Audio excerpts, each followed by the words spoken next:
নমস্কাৰ স্বাগত মিত্ৰী বাতৰিলৈ ষ্টুডিঅ'ত মই প্ৰাঞ্জল বাংলাদেশত অব্যাহত হিন্দু হত্যাযজ্ঞ শনিবাৰে হত্যাৰ বলি হ'ল আন এজন হিন্দু লোক বাংলাদেশৰ গাজীপুৰৰ কালীগঞ্জৰ এই ঘটনা সৰু ঘটনা এটা কেন্দ্ৰ কৰি হত্যা লিটন চন্দ্ৰ ঘোষ ওৰফে কালী নামৰ এজন ব্যৱসায়ী শনিবাৰে দিনৰ প্ৰায় 11 বজাত কালীগঞ্জ পৌৰসভাৰ কাৰ্যালয়ৰ সমীপত সংঘটিত হয় এই ঘটনাৰে জড়িত 3 অভিযুক্তক আটক কৰিছে আৰক্ষীয়ে ধৃত মহম্মদ স্বপন মিয়া তেওঁৰ পত্নী মাজেদা খাতুন আৰু পুত্ৰ মাসুম মিয়া নামৰ 3জন অভিযুক্ত প্ৰত্যক্ষদৰ্শীৰ মতে মাসুম মিয়া গৈছিল নিহত লোকজনৰ হোটেললৈ কোনো সৰু কাৰণতে হোটেলৰ অনন্ত দাস নামৰ কৰ্মচাৰীজনৰ সৈতে কথাৰ কটাকটিৰ লগতে হতাহতি লাগে তেনে সময়তেই ঘটনাস্থলীত উপস্থিত হয় মাসুমৰ পিতৃ আৰু মাতৃ ঘটনাস্থলীত উপস্থিত হৈ মাৰপিট আৰম্ভ কৰে তেওঁলোকে আৰু পৰিস্থিতি নিয়ন্ত্ৰণ কৰিবলৈ হোটেলৰ স্বত্বাধিকাৰী কালী ঘোষ আগুৱাই আহে কিন্তু তেনে সময়তে কালী ঘোষকো মাৰপিট কৰে দলটোৱে মাৰপিটৰ ঘটনা ইমানেই তীব্ৰতৰ হৈ পৰে যে শেষত বেলচা এখন লৈ কালী ঘোষৰ মূৰত আঘাত কৰা হয় তাৰ পাছতে মাটিত বাগৰি পৰে আৰু ঘটনাস্থলীতেই মৃত্যু সাৱটি লয় কালী ঘোষে সমগ্ৰ ঘটনা নিশ্চিত কৰিছে কালীগঞ্জ থানাৰ ভাৰপ্ৰাপ্ত বিষয়া মহম্মদ জাকিৰ হুছেইনে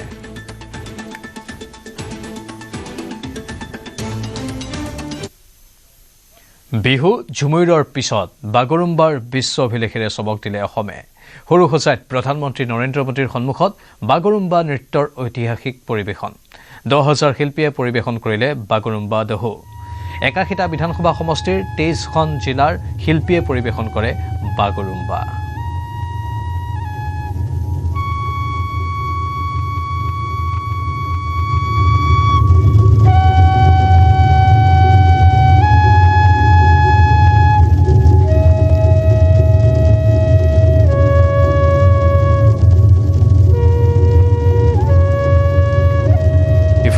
অসমক লৈ আবেগিক হ'ল দেশৰ প্ৰধানমন্ত্ৰী মোদী মই সৰু সজাইলৈ আহি থাকোঁতে আবেগিক হৈছিলোঁ সেই কথা তেওঁ ভাষণ প্ৰসংগত সতৰি কৰে তেওঁ কয় মোৰ অসম কিমান আগুৱাই গৈছে এটা সময় য'ত প্ৰতিদিনেই ৰক্তপাত হৈছিল আজি সেই স্থানতেই সংস্কৃতিৰ অপূৰ্ব সমাহাৰ ঘটিছে এটা সময় য'ত গুলিৰ শব্দৰে ৰজন জনাইছিল সেই স্থানতেই এতিয়া খাম আৰু চিফুঙৰ মধুৰ ধ্বনি শুনা গৈছে পূৰ্বে য'ত সান্ধ্য আইনে স্তব্ধ কৰিছিল আজি সেই স্থানতেই সংগীতৰ মধুৰ গুঞ্জন শুনিবলৈ পোৱা যায় পূৰ্বে য'ত অশান্তি আৰু অস্থিৰতা আছিল সেই স্থানতে আজি বাগৰুম্বাৰ মহা আয়োজন এনে মহা আয়োজন কেৱল অসমৰে নহয় সমগ্ৰ ভাৰতৰ সাফল্য অসমৰ পৰিৱৰ্তনক লৈ দেশৰ প্ৰতিগৰাকী নাগৰিক গৌৰৱান্বিত সৰু সজাইত অসমক লৈ প্ৰধানমন্ত্ৰী মোদীৰ এই মন্তব্য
जब मैं यहां आया हूं तो मेरे मन में कितना कुछ चल रहा है। मैं ये सोचकर भावुक भी हो रहा हूं कि मेरा असम कितना आगे बढ़ रहा है। एक समय जहां आए दिन रक्तपात होता था, आज वहीं संस्कृति के अद्भुत रंग सज रहे हैं। एक समय जहां गोलियां की गूंज थी, आज वहां खाम और सिफुंग की मधुर ध्वनि है। पहले जहां कर्फ्यू का सन्नाटा होता था, आज वहां संगीत के सुर गूंज रहे हैं। पहले जहां अशांति और अस्थिरता थी, आज वहां बागुरुम्बा की ऐसी आकर्षक प्रस्तुतियां होने जा रही है। ऐसा भव्य आयोजन ये केवल असम की उपलब्धि नहीं है, ये उपलब्धि पूरे भारत की है। और बड़ो जनगोष्ठीक লৈ গৌৰৱান্বিত প্ৰধানমন্ত্ৰী অসমৰ কলা সংস্কৃতিয়ে ডাঙৰ মঞ্চ পোৱাটো বিচাৰো। বড়ো সমাজৰ মনীষীসকলক সুঁৱৰিলে দেশৰ প্ৰধানমন্ত্ৰীগৰাকীয়ে বড়ো জনগোষ্ঠীৰ প্ৰতিগৰাকী মনীষীক শ্ৰদ্ধা নিবেদন কৰিলে। অসমৰ ইতিহাসৰ দ্বাৰাই ভাৰতৰ ইতিহাস সম্পূৰ্ণ হয়। অসমীয়া ভাষাই ধ্ৰুপদী ভাষাৰ মৰ্যাদা পালে। অসমৰ সংস্কৃতি বড়ো পৰম্পৰা ওচৰৰ পৰা দেখিছোঁ, সেই কথাও প্ৰধানমন্ত্ৰীয়ে ক'লে। বড়ো চুক্তিয়ে শান্তিৰ নতুন ধাৰা সৃষ্টি কৰিছে। হিংসা এৰি শান্তি পথলৈ আহিছে বড়ো যুৱকসকল। সংঘৰ্ষৰে পৰিপূৰ্ণ অসম এতিয়া বিকাশৰ পথত আগুৱাই গৈছে। 2020 के बोडो शांति समझौते ने वर्षों से चले आ रहे संघर्ष पर विराम लगाया। इस समझौते के बाद भरोसा लौटा और हजारों युवाओं ने हिंसा का रास्ता छोड़कर मुख्य धारा को अपना लिया। समझौते के बाद बोडो क्षेत्र में शिक्षा और विकास के नए अवसर तैयार हुए। शांति केवल कानून व्यवस्था तक सीमित नहीं रही, बल्कि रोजमर्रा के जीवन का हिस्सा बनी। और इसमें आपके प्रयासों की सबसे बड़ी भूमिका रही। शांति समझौते के बाद से ही हमारी सरकार बोडोलैंड के विकास के लिए लगातार काम कर रही है। सरकार ने पुनर्वास की प्रक्रिया तेज गति से आगे बढ़ाई है। हजारों युवाओं को करोड़ों रुपए की आर्थिक सहायता दी गई ताकि वो एक नई शुरुआत कर सके। मेरे प्रतिभाशाली बोडो युवा आज असम के सांस्कृतिक दूत बन रहे हैं।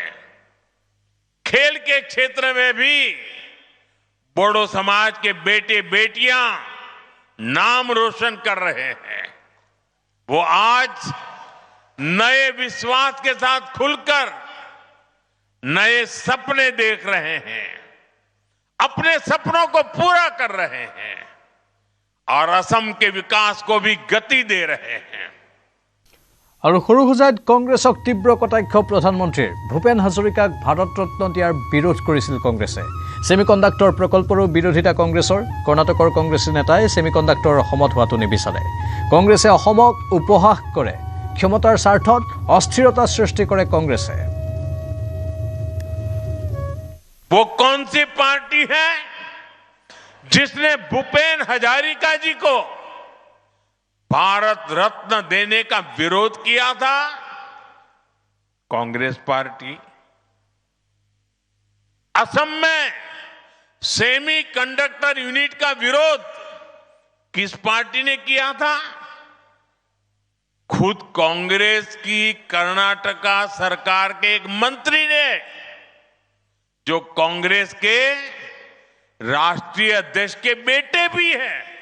गमोशा अगर मेरे साथ होता है तो कौन सी पार्टी असम का मजाक उड़ाती है? कांग्रेस पार्टी। असम और बोडोलैंड क्षेत्र इतने दशकों तक मुख्य धारा से कटा रहा। इसकी जिम्मेदार केवल और केवल कांग्रेस ही है। कांग्रेस ने अपने सियासी फायदे के लिए असम में अस्थिरता पैदा की। आजादी के बाद असम के सामने भी चुनौतियां थी, लेकिन कांग्रेस ने क्या किया? कांग्रेस ने उन समस्याओं के समाधान खोजने की जगह उन पर सियासी रोटियां सेकी। আনফালে অসমত অনুপ্ৰৱেশৰ বাবে কংগ্ৰেছক জগৰীয়া প্ৰধানমন্ত্ৰী। কংগ্ৰেছে অসমক নিজৰ বুলি নাভাবে। অনুপ্ৰৱেশকাৰী অসমলৈ আহি কংগ্ৰেছৰ ভোট বেংক হৈ পৰে। অসমৰ লাখ লাখ বিঘা ভূমি বেদখল কৰিলে অনুপ্ৰৱেশকাৰীয়ে। বৰ্তমানৰ চৰকাৰে অসমক বেদখলমুক্ত কৰিছে। কংগ্ৰেছে উত্তৰ পূবৰ বিকাশক গুৰুত্ব দিয়া নাছিল। কংগ্ৰেছৰ পাপ মোচন কৰিলে ডাবল ইঞ্জিন চৰকাৰেহে। कांग्रेस के लोगों को विदेशी घुसपैठिए ज्यादा पसंद है, क्योंकि वो यहां आकर कांग्रेस का कट्टर वोट बैंक बन जाते हैं। इसलिए कांग्रेस के राज में विदेशी घुसपैठिए आते रहे, असम की लाखों बीघा जमीन पर कब्जा करते रहे और कांग्रेस सरकार उनकी मदद करती रही। मुझे खुशी है कि आज हेमंत जी की सरकार असम के लोगों के हक की लाखों बीघा जमीन को घुसपैठियों से मुक्त करवा रही है। साथियों, कांग्रेस ने हमेशा असम और पूरे पूर्वोत्तर को उपेक्षा की नजर से देखा है। जो कांग्रेस के लोग पूर्वोत्तर के ही विकास को जरूरी नहीं मानते थे, उनका ध्यान आखिर असम के विकास पर कैसे जाता? भाइयों बहनों, कांग्रेस के उन पापों को साफ करने का काम भी हमारी डबल इंजन। বিজেপিয়ে দিল্লী দিছপুৰৰ দূৰত্ব নাইকিয়া কৰিছে। কোকৰাঝাৰক বিমান সেৱাৰে সংযুক্ত কৰা হৈছে। ভূটান গেলেফুলৈকে ৰেল সেৱাৰ সংযোজনৰ সিদ্ধান্ত লোৱা হৈছে। এই ৰেল সেৱাই বাণিজ্যিক দিশত সহায় কৰিব। আজি অসম দ্ৰুত বিকাশৰ নতুন পৰিচয়। অসমত ডাবল ইঞ্জিন চৰকাৰে কৰা উন্নয়নক লৈ এই মন্তব্য প্ৰধানমন্ত্ৰীৰ। भाजपा की सरकार ने दिलों की दूरियां मिटाई है, असम और दिल्ली की दूरी खत्म की है और बेहतर इंफ्रास्ट्रक्चर के जरिए असम में एक इलाके से दूसरे इलाके की दूरियां भी कम कर रही है। कोकराझार को भूटान सीमा से जोड़ने वाली बिशपुरी सरालपारा सड़क परियोजना के लिए करोड़ों रुपए की व्यवस्था की गई है। कोकराझार से भूटान के गेलेफू तक प्रस्तावित रेल परियोजना भी एक और महत्वपूर्ण कदम है। हमने इसे विशेष रेलवे परियोजना घोषित किया है। हमने इसे एक्ट ईस्ट पॉलिसी का अहम हिस्सा बनाया है। इसके तैयार होने के बाद व्यापार और पर्यटन दोनों को बढ़ावा मिलेगा। आज असम तेजी से आगे बढ़ने वाले राज्यों में अपनी पहचान बना रहा है। असम की अर्थव्यवस्था गति पकड़ रही है। इस विकास में, इस बदलाव में बोडोलैंड, यहां के लोग अहम भूमिका निभा रहे हैं। আৰু কাইলৈ কাজিৰঙাৰ এলিভেটেড কৰিডৰৰ শিলান্যাস কৰিব প্ৰধানমন্ত্ৰী মোদীয়ে। কলিয়াবৰৰ মৌচন্দা পথাৰৰ বিশাল জনসভাত অংশগ্ৰহণ কৰিব দেশৰ প্ৰধানমন্ত্ৰীগৰাকীয়ে। এই অনুষ্ঠানত ৭,০০০ কোটি টকীয়া অভিলাষী প্ৰকল্পৰ আধাৰশিলা স্থাপন কৰিব। ইফালে বড়ো জনগোষ্ঠীৰ বাগৰুম্বা উপভোগ কৰি আনন্দিত হৈ পৰে দৰ্শকসকলো। তেওঁলোকেও নিজৰ মনৰ ভাৱ প্ৰকাশ কৰে। বহুত ভাল লাগিছে, এতিয়া খাকি থাকিব বুজিছে। এনেকুৱা মানে আমি ভবা নাছিলোঁ যে আমাৰ বড়ো সম্প্ৰদায়ৰ যে এনেকুৱা এটা অনুষ্ঠান হ'ব, একে বহুত ভাল লাগিছে। ইয়াৰ কাৰণে মই আমাৰ অসমৰ মুখ্যমন্ত্ৰী ডাঙৰীয়া হিমন্ত বিশ্ব শৰ্মাক মই ধন্যবাদ জনাইছোঁ আৰু আমাৰ প্ৰধানমন্ত্ৰী নৰেন্দ্ৰ মোদী ছাৰক মই ধন্যবাদ জনাইছোঁ। বহুত আগতে কৰিব লাগিছিল কিছু চৰকাৰে, কিন্তু এই শক্তি বা এইখন চৰকাৰে যে কৰিছে এই বড়ো জাতিটোৰ প্ৰতি বা এই ভাষাটোৰ প্ৰতি বা সংস্কৃতিৰ প্ৰতি যিখিনি তেখেতৰ দায়িত্ববোধ আছিল বুলি ভাবে, খুব ধুনীয়াকৈ বিস্তাৰভাৱে তেওঁলোকে প্ৰস্তুত কৰি পেলাই বিশ্ব দৰবাৰৰ আগত মানে প্ৰতিষ্ঠা কৰাইছে। সেইটোক লৈ গৌৰৱ অনুভৱ কৰোঁ অসমীয়া হিচাপে, খিলঞ্জীয়া হিচাপে। It was really beautiful, amazing, really emotional actually. It was beautiful. It was just an incredible experience. It was wonderful to be here, and it was great to experience the culture of this area and of India, and it was a beautiful evening. বহুত ভাল লাগিছে, ধন্যবাদ। বহুত ভাল লাগিছে, মনটো আনন্দ লাগিছে আৰু আমি মুছলমান বাক্সা ডিষ্ট্ৰিক্ট। ভাল লাগিছে, ভাল লাগিছে, একদম বঢ়িয়া বঢ়িয়া। প্ৰাইম মিনিষ্টাৰৰ সন্মুখত বাগৰুম্বা ৰেকৰ্ড হ'ল আমাৰ। যিখিনি চালোঁ মানে ট্ৰেডিশ্যনেল ড্ৰেছৰ যেনেকুৱা নাছিলে বাগৰুম্বা, বহুত ভাল লাগিলে, মনত বহুত আনন্দ পাইছোঁ। বড়োৰ ড্ৰেছটো আমি এনেকৈ দল হিচাপে কোনোদিনে চাই পোৱা নাছিলোঁ। আৰু গিনিছ ৰেকৰ্ড বনিলে খুব ভাল লাগিছে, ইমানেই ভাল লাগিলে। আমি অলপ দেখিলোঁ, খুৰীক দেখুৱালোঁ, আমি ওখৰ কাৰণে অলপ চালোঁ, হ'লেও আমি বহুত ভাল লাগি আহিলে। এনেকৈ এবাৰ চালোঁ, মানে বহুত এনজয় কৰিছোঁ। ভাল পালোঁ। মই লখিমপুৰৰ পৰা আহিছোঁ। হয়, ভাল লাগিলে। মই দেখিছোঁ এনেকৈ ইমান গৌৰৱকৈ এবাৰ প্ৰথম দেখিলোঁ। প্ৰধানমন্ত্ৰী আছিলে। হয়, বহুত ভাল লাগিলে, এনজয় কৰিলোঁ। এইটোৱে ফাৰ্ষ্ট টাইম, ভাল লাগিছে, ভালে একদম অনুভৱ কেনে হৈছিল? একদম ভাল অনুভৱ হৈছে, এইটো ফাৰ্ষ্ট টাইম, ভাল লাগিছে। প্ৰধানমন্ত্ৰী মোদীক আদৰণিৰ বাবে সাজু মৌচন্দা পথাৰ। কলিয়াবৰৰ মৌচন্দা পথাৰলৈ ঘনে ঘনে ঢাপলি মেলিছে দায়িত্বত থকা মন্ত্ৰী বিধায়কে। কটকটীয়া নিৰাপত্তা বেষ্টনী, বিশেষ পথ নিৰ্দেশনাৰে সাজু কলিয়াবৰ।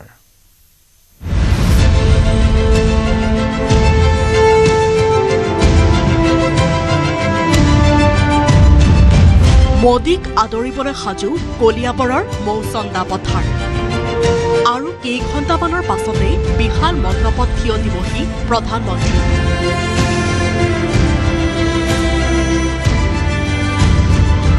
এই মণ্ডপতে দেওবাৰে বিশাল জনগণক সম্বোধন কৰিব প্ৰধানমন্ত্ৰী নৰেন্দ্ৰ মোদীয়ে। কাইলৈ এই প্ৰেক্ষাগৃহতে ইয়াৰ ৰাইজক সম্বোধন কৰিব প্ৰধানমন্ত্ৰী নৰেন্দ্ৰ মোদী। আৰু ইতিমধ্যে মঞ্চ সাজু হৈ উঠিছে, প্ৰেক্ষাগৃহ সাজু হৈছে। 3,09,404 বৰ্গ ফুটৰ এই যি বিশাল প্ৰেক্ষাগৃহ, য'ত 1.5 লাখৰো অধিক লোকে ইয়াত বহিব পাৰিব আৰু প্ৰধানমন্ত্ৰীৰ ভাষণ পোনে পোনে শুনিব পাৰিব। প্ৰধানমন্ত্ৰীৰ জনসভাক লৈ তৎপৰ হৈ পৰিছে চৰকাৰ প্ৰশাসন। আহৰি নোহোৱা হৈছে মন্ত্ৰী বিধায়কৰ। ঘনে ঘনে মৌচন্দা পথাৰলৈ ঢাপলি মেলিছে দায়িত্বত থকা মন্ত্ৰী বিধায়ক। শুকুৰবাৰে নিশা জনসভাৰ স্থান পৰিদৰ্শন কৰিলে নগাঁৱৰ অভিভাৱক মন্ত্ৰী কৃষ্ণেন্দু পালে। নগাঁৱৰ জিলা আয়ুক্তৰ উপস্থিতিত সভাৰ প্ৰস্তুতিৰ বুজ ল'লে অভিভাৱক মন্ত্ৰীজনে। মাননীয় যশস্বী প্ৰধানমন্ত্ৰী নৰেন্দ্ৰ মোদীজী অহা 18 তাৰিখ ৰাতিপুৱা 10 বজাত আমাৰ এই ময়দানত আহিব আৰু প্ৰধানমন্ত্ৰী নিজে আমাৰ এলিভেটেড কৰিডৰ, যিটো কৰিডৰটো মানে প্ৰধানমন্ত্ৰীৰ হাতে শিলান্যাস হ'ব আৰু ব্যৱস্থিতভাৱে যাতে প্ৰগ্ৰামটো হয়, তাৰ কাৰণে প্ৰত্যেকটা এৰিয়াৰ আমাৰ কাৰ্যকৰ্তা কেনেকুৱা আহিব, তাৰ পৰা ইয়াৰ পৰা মানে কেনেকুৱা ঘৰত যাব, তাৰ কাৰণে বাছৰ ব্যৱস্থা বা সব ব্যৱস্থা যাতে ভালকৈ হয়, তাৰ কাৰণে চোৱা চিতা কৰা হয়। প্ৰধানমন্ত্ৰীৰ সভালৈ দেওবাৰে কলিয়াবৰৰ লগতে বোকাখাট, নগাঁও, বৰহমপুৰ, বিন্নাকান্দি, হোজাই, লামডিং, ৰূপহীহাট, চামগুৰি, তেজপুৰ, নদুৱাৰ, গোলাঘাট, ৰঙাপৰাৰ পৰা প্ৰায় 1.5 লাখ লোকৰ আগমন ঘটিব। ইতিমধ্যে মণ্ডপৰ কাষতে সাজু কৰা হৈছে 3খনকৈ হেলিপেড। VIP বাহনসহ সভালৈ অহা লোকৰ প্ৰায় 4,500 বাহন পাৰ্কিঙৰ বাবে 9টা স্থান সাজু কৰা হৈছে। অসমৰ বিভিন্ন প্ৰান্তৰ পৰা অসম আৰক্ষী বেটেলিয়ন, কমাণ্ডো, CID, মহিলা আৰক্ষী বিষয়া আহি আইন শৃংখলা পৰিস্থিতি নিয়ন্ত্ৰণৰ বাবে উপস্থিত হৈছে। 15টা জোনত 3,700 আৰক্ষী, বেটেলিয়ন, কমাণ্ডোৰ জোৱান বিষয়াক চম্ভালিব মৌচন্দা পথাৰৰ আইন শৃংখলা পৰিস্থিতি। মৌচন্দা পথাৰত এতিয়া কটকটীয়া নিৰাপত্তা ব্যৱস্থা গঢ়ি তুলিছে আৰক্ষী প্ৰশাসনে। কলিয়াবৰৰ পৰা দিবাকৰ দাসৰ report, news 18 Assam north east. কাইলৈ প্ৰধানমন্ত্ৰীৰ কলিয়াবৰ আগমনক লৈ উখল মাখল মৌচন্দা পথাৰ। প্ৰধানমন্ত্ৰীৰ কাৰ্যসূচী সুকলমে অনুষ্ঠিত কৰাৰ প্ৰাৰ্থনাৰে নেদেখাজনৰ ওচৰত কেন্দ্ৰীয় পালনাম থানত 10,000 গছ বন্তি প্ৰজ্বলন। কেন্দ্ৰীয় পালনাম থানৰ প্ৰাংগণত বন্তি প্ৰজ্বলন অনুষ্ঠানত উপস্থিত মন্ত্ৰী কেশৱ মহন্ত, মন্ত্ৰী অতুল বৰা, নগাঁৱৰ আয়ুক্ত দেৱাশিষ শৰ্মা। প্ৰধানমন্ত্ৰীৰ আগমনক লৈ উৎসাহিত মন্ত্ৰী অতুল বৰা। নিজৰ সমষ্টিৰ পৰা প্ৰধানমন্ত্ৰীৰ সভালৈ আহিব 10,000 ৰাইজ। কাইলৈ দেশৰ প্ৰধানমন্ত্ৰী নৰেন্দ্ৰ মোদী কলিয়াবৰলৈ আহিব আৰু কলিয়াবৰত এক বিশাল জনসভা সম্বোধন কৰিব। আৰু প্ৰধানমন্ত্ৰী অহাৰ পূৰ্বে দেখা গৈছে এই মুহূৰ্তত কলিয়াবৰৰ যি মৌচন্দা পথাৰতে থকা একশৰণ ভাগৱতী সমাজৰ যি কেন্দ্ৰীয় পালনাম থান, এই কেন্দ্ৰীয় পালনাম থানৰ বাকৰিত এনেদৰে 10,000 বন্তি প্ৰজ্বলন কৰা হৈছে। মিত্ৰজোঁটৰ কাৰ্যকৰ্তাসকলে এনেদৰে এই পালনাম থানৰ বাকৰিত ইয়াত 10,000 বন্তি প্ৰজ্বলন কৰিছে, যাতে কাইলৈ যি কাৰ্যসূচী আছে, প্ৰধানমন্ত্ৰীৰ যি কাৰ্যসূচী আছে, সেই কাৰ্যসূচী যাতে সুকলমে অনুষ্ঠিত হয়, কোনো বাধা বিঘিনি নহয়, তাৰ বাবেই এনেদৰে ভগৱন্তৰ ওচৰত প্ৰাৰ্থনা জনাই ইয়াত বন্তি প্ৰজ্বলন কৰা আছে। ইয়াৰ স্থানীয় লোক, স্থানীয় মহিলাসকল আহিছে আৰু তেওঁলোকে বন্তি প্ৰজ্বলন কৰে। ইয়াত যিহেতু অগপৰ নেতা মণিমাধৱ মহন্ত আছে, আমি তেওঁৰ পৰা মন্তব্য ল'বলৈ চেষ্টা কৰিম। দেখা গৈছে কাইলৈ প্ৰধানমন্ত্ৰী আহিব, আজি আপোনালোকে বন্তি প্ৰদান কৰিছে।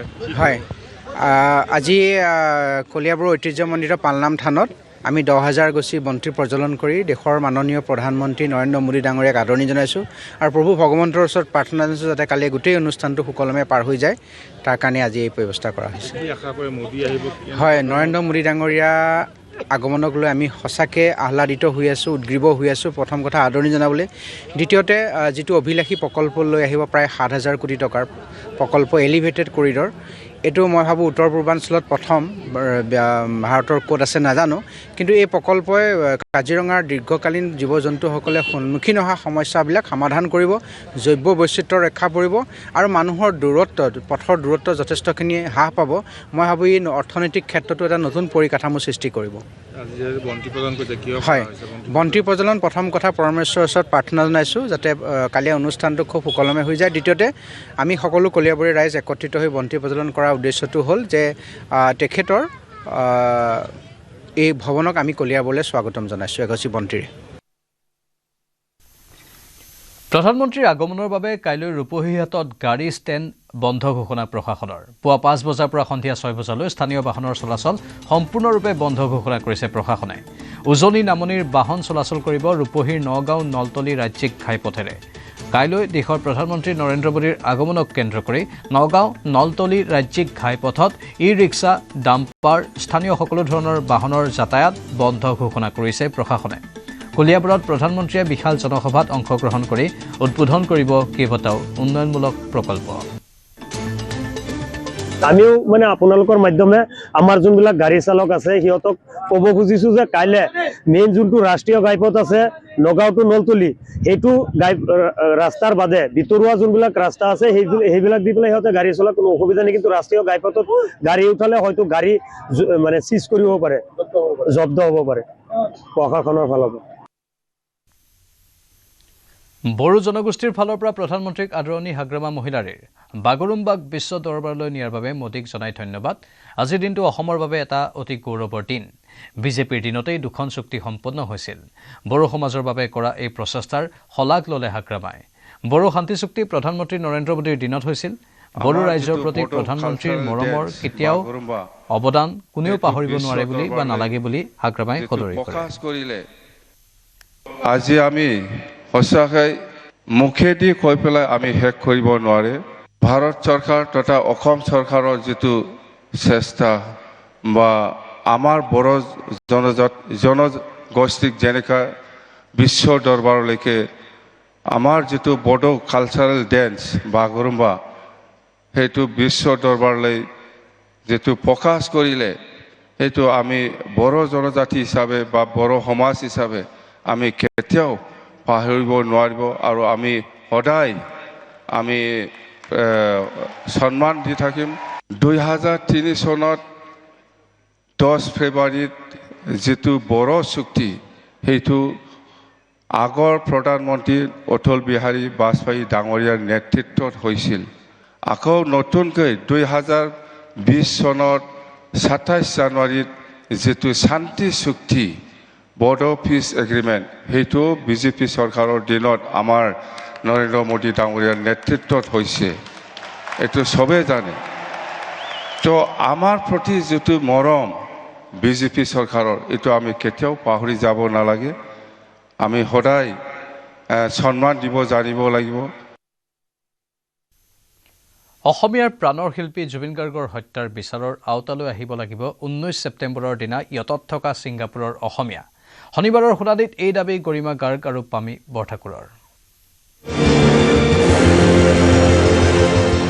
জুবিন হত্যাৰ বিচাৰৰ আওতালৈ আহিব লাগিব ছিংগাপুৰৰ অসমীয়া শনিবাৰৰ শুনানিত এই দাবী গৰিমা গাৰ্গ আৰু পামি বৰঠাকুৰৰ বিচাৰৰ আওতালৈ তেওঁলোক আহিবই লাগিব তেওঁলোক সাক্ষ্য প্ৰমাণ তাত আছে সেই 14-15 জন মানুহৰ সন্মুখত এজন মানুহ তেনেকৈ নাইকিয়া হৈ যাব পাৰে নেকি SIT চাৰ্জশ্বিটত নাম নথকাৰ পাছতো ৰেহাই নাপাব 19 ছেপ্টেম্বৰৰ দিনা ইয়তত থকা ছিংগাপুৰৰ প্ৰবাসী অসমীয়াই বিচাৰ প্ৰক্ৰিয়াত সামিল হ'ব লাগিব তন্ময় ফুকন অভিমন্যু তালুকদাৰ ৰূপকমল কলিতা ভাস্কৰ দত্ত দেৱজ্যোতি হাজৰিকা পৰীক্ষিত শৰ্মা প্ৰীতম লহকৰ সিদ্ধাৰ্থ বৰা জলংসাত নাৰ্জাৰী আৰু সুস্মিতা গুজমান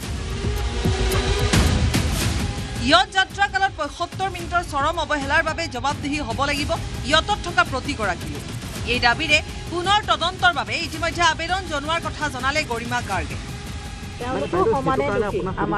আমাৰ চকুত তেওঁলোক এই ইয়তখনত থকা প্ৰতিজনেই সমানেই দোষী আৰু তেওঁলোকে প্ৰতিটো বস্তু দেখিছে তেওঁলোকে বহুত অৱহেলা কৰিছে আওকাণ কৰিছে জুবিনৰ ট্ৰিটমেণ্টলৈকে আওকাণ কৰিছে জুবিন হত্যাৰ বিচাৰত যুক্তি প্ৰতিষ্ঠা হ'ব সত্যৰ জয় হ'ব শনিবাৰৰ শুনানিত চৰকাৰী অধিবক্তা জিয়াউৰ কামাৰৰ 5জনীয়া দলৰ সপ্ৰতিভ আচৰণ দেখাৰ পাছতে বিচাৰত জয়ী হোৱাৰ আশা গৰিমা গাৰ্গ আৰু পামি বৰঠাকুৰৰ সঁচা যুক্তিত আছো গতিকে জয় আমাৰ হ'ব জাষ্টিছ আমি পাম আপোনালোক সকলো আমাৰ লগত আছে সেইটো আমাৰ বিশ্বাস অসমৰ ৰাইজ আমাৰ লগত আছে সেইটো বিশ্বাস গতিকে আমাৰ শক্তি তেওঁলোকতকৈ বহুত বেছি ডাঙৰ জুবিনৰ সম্পৰ্কীয় ভায়েক সন্দীপন গাৰ্গৰ ওপৰতো ক্ষোভ গৰিমা গাৰ্গৰ সময় থাকোঁতে ছিংগাপুৰৰ সকলো কথা খুলি ক'বলৈ সন্দীপন গাৰ্গলৈ আহ্বান গৰিমাৰ তেওঁ সঁচা কথাটো কওক তেওঁ নিজৰ ভাতৃ হিচাপে তেওঁ এজন পুলিচ অফিচাৰ হিচাপে তেওঁৰ সম্পূৰ্ণ দায়িত্ব আছে তেওঁ ঘটনাস্থলীত উপস্থিত আছে গতিকে সকলো সাক্ষ্য প্ৰমাণ তেওঁ সেই হিচাপে তেওঁ গোটেই কথাখিনি সঁচাকৈ কওক তেওঁ যিমানখিনি নিজৰ ককায়েকৰ কাৰণে অন্তত সেইখিনিতো তেওঁ নিজৰ পৰিয়ালৰ কাৰণে সেইখিনি কৰিব লগাটো তেওঁৰ দায়িত্ব বুলি মই ভাবোঁ তেওঁ কৰ্তব্য কৰিব লাগে সন্দীপন গাৰ্গৰ লগতে শনিবাৰে ভিডিঅ' কনফাৰেন্স যোগে আদালতৰ সৈতে সংযোগ হোৱা 7 অভিযুক্তৰ চকু মুখত অনুশোচনাৰ চিন মুকাম নেদেখিলে গৰিমা শইকীয়া গাৰ্গে আৰু এইবাৰতো দেখিছোঁ শ্যামকানু মহন্তইও যিহেতু বেইল পিটিশ্যন দিছে গতিকে সকলোবোৰ দেখোন ঠিকেই আছে তেওঁলোকৰ কোনো ধৰণৰ অনুশোচনা আৰু কোনো ধৰণৰ পৰিতপ্ত মোৰ মুখখনত একো দেখাই নাই আৰু তেওঁলোকৰ কোনো স্বাস্থ্যজনিত বেলেগ একো পাৰ্থক্য দেখা নাই জুবিনৰ অকাল প্ৰয়াণত সামান্যতমো অনুতপ্ত নোহোৱা অভিযুক্ত উচিত শাস্তি পোৱাৰ আশা গৰিমা গাৰ্গৰ বিচাৰৰ সমাপ্তি অসুৰ বধেৰে অপশক্তি নাশ হ'ব বুলিও নিশ্চিত গৰিমা শইকীয়া গাৰ্গ অসুৰবধ হওক এই অসুৰবধেই হ'ব লাগিব আৰু তাৰ বাহিৰে গত্যন্তৰ নাই অপশক্তি নিৰ্মূল কৰিবই লাগিব আৰু সেয়াই পৃথিৱীত সেইটোৱে আচলতে ভগৱানে যদি ন্যায় দিয়ে সেইটোৱে ন্যায় দিয়ে শনিবাৰৰ শুনানিত অংশ লোৱাৰ পাছত জুবিন হত্যাৰ সুবিচাৰৰ আশা ভগ্নী পামীৰ লগতে পত্নী গৰিমাৰ Birinchi Kumar Deka report news 18 Assam north east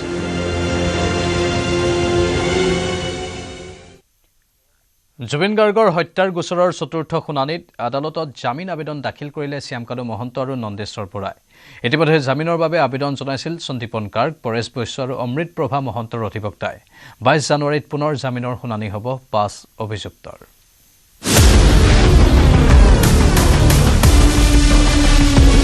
Zubeen হত্যা গোচৰৰ চতুৰ্থ শুনানিত 2 অভিযুক্তৰ জামিন আবেদন শনিবাৰে জামিন আবেদন দাখিল শ্যামকানু মহন্ত আৰু নন্দেশ্বৰ বৰাৰ ইতিমধ্যে জামিনৰ বাবে আবেদন জনাইছে সন্দীপন গাৰ্গ পৰেশ বৈশ্য আৰু অমৃত প্ৰভা মহন্তৰ অধিবক্তাই 22 জানুৱাৰীৰ দিনা জামিনৰ শুনানি হ'ব 5 অভিযুক্তৰ সেইদিনা জামিন আবেদনৰ বিৰোধিতা কৰিবলৈ সাজু হৈছে জিয়াউৰ কামাৰৰ নেতৃত্বত 5জনীয়া অধিবক্তাৰ দল। মই প্ৰথমে আজি এপিয়াৰ হৈ আমাৰ এপইণ্টমেণ্ট নটিফিকেশ্যনখন গভৰ্ণৰৰ কোৰ্টত প্ৰস্তুত কৰিলোঁ। কোৰ্টো চাগে ইন দ্য মিন টাইম পাইছে, তো সেইটো আমাৰ ৰেকৰ্ডিংটো কৰিলে যে আমি 5জনৰ গোটেই টীমটোৱে মানে এপইণ্টেড হৈছোঁ। জুবিন হত্যা গোচৰত নাম সাঙুৰ খোৱা 7 অভিযুক্তৰ ভিতৰত এতিয়ালৈকে জামিনৰ আবেদন জনোৱা নাই সিদ্ধাৰ্থ শৰ্মা আৰু শেখৰজ্যোতি গোস্বামীয়ে। জামিনৰ আবেদন নজনালেও অসুস্থতাৰ দোহাই দি চিকিৎসাৰ বাবে আবেদন জনালে শেখৰজ্যোতি গোস্বামীৰ অধিবক্তাই।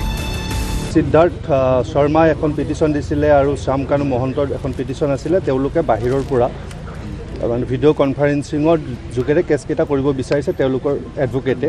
দুটা কণ্ডিশ্যনত সেই দুখন পিটিশ্যন এলাউ হৈছে যে একিউজডৰ যদি আইডেণ্টিফিকেশ্যনৰ কথা আহে যেতিয়া আমাৰ ট্ৰায়েলত শুনানি কালত, সেইটো তেওঁলোকে অবজেক্ট কৰিব নোৱাৰিব। আৰু 2 নম্বৰ কথা, ট্ৰায়েলৰ সময়ত তেওঁলোক ইয়াত আহিব লাগিব যেতিয়া ক্ৰছ কুৱেশ্যন কৰে। আৰু 2জন এডভকেট এইটোত মান্তি হৈছে। বেইল পিটিশ্যন আৰু 2খন আজি আহিলে। শ্যামকানু মহন্তই বেইল পিটিশ্যন দিলে আৰু বড়ো বুলি এজন আছিলে ৰত্নেশ্বৰ বড়ো, তেওঁৰ দিলে। আৰু সেই 2খনতো স্পেচিয়েল পাব্লিক প্ৰচিকিউটৰে কৈছে আমি অবজেকশ্যন দিম। আৰু এই গোটেই বেইল পিটিশ্যনবিলাক 22 জানুৱাৰীত ফিক্স হৈছে। সেইদিনাখন স্পেচিয়েল পাব্লিক প্ৰচিকিউটৰে অবজেকশ্যন দিব আৰু মহামান্য আদালতৰ একো শুনানি হ'ব। বিপৰীতে শনিবাৰৰ শুনানিত ভাৰ্চুৱেলি উপস্থিত থকা প্ৰতিটো অভিযুক্তক সুস্থ অৱস্থাত দেখাৰ দাবী গৰিমা গাৰ্গৰ। সকলোবোৰ দেখোন ঠিকেই আছে, তেওঁলোকৰ কোনো ধৰণৰ অনুশোচনা আৰু কোনো ধৰণৰ পৰিতপ্ত মোৰ মুখখনত একো দেখাই নাই, আৰু তেওঁলোকৰ কোনো স্বাস্থ্যজনিত বেলেগ একো পাৰ্থক্য দেখা নাই।